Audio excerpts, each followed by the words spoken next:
Hello Thodupuzha, എല്ലാവർക്കും നമസ്കാരം.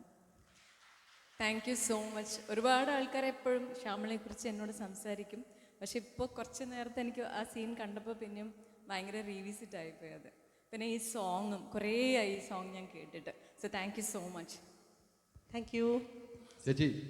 കുറേ നാളുകളായി ചേച്ചിയുടെ സിനിമ കണ്ടവർ ഒത്തിരി ആളുകൾ ഇവിടെ ഇരിപ്പുണ്ട്. ചിന്താവിശേഷം ശ്യാമളയുടെ ആ സീൻ കണ്ടപ്പോൾ എന്താ തോന്നിയപ്പോൾ? അതന്നെ ഭയങ്കര അല്ല, സന്തോഷം.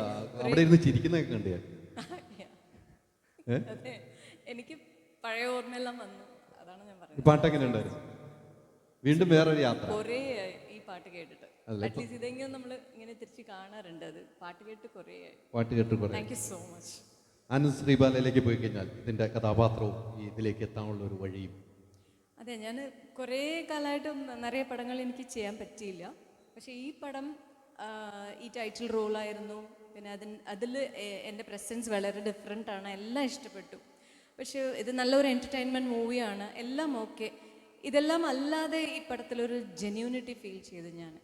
അപ്പം അതുകൊണ്ടാണ് ഈ പടത്തിൽ ഞാൻ ചെയ്തത്. അപ്പോൾ എനിക്ക് പറയാനൊന്നുമില്ല. വിഷ്ണുവിൻ്റെ ഡയറക്ഷൻ ഇസ് അടിപൊളിയാണ്. നിങ്ങളെല്ലാവരും പടം തിയേറ്ററിൽ പോയിട്ട് കണ്ടാൽ ഞാൻ പറയുന്നത് മനസ്സിലാവും. അപ്പം സപ്പോർട്ട് ചെയ്യണം. ഇത് അമ്മയെ ഇഷ്ടപ്പെടുന്ന കുട്ടികളും പിന്നെ കുട്ടികളെ ഇഷ്ടപ്പെടുന്ന അമ്മ, ഇവർക്കൊക്കെ ഇഷ്ടമാവുന്ന ഒരു പടമാണ്. സോ എനിക്ക് ഭയങ്കര കണക്റ്റബിളാണ്. So thank you so much. ഇതുവരെ എന്നെ സപ്പോർട്ട് ചെയ്തിട്ടുണ്ട്. ശ്യാമളയായിട്ട് എല്ലാവർക്കും എന്നെ ഇഷ്ടമാണ്. ശ്രീബാലയായിട്ട് തീർച്ചയായിട്ടും എന്നെ ഇഷ്ടപ്പെടുമെന്ന് എനിക്കറിയാം. തിയേറ്ററിൽ പോയിട്ട് കാണണം.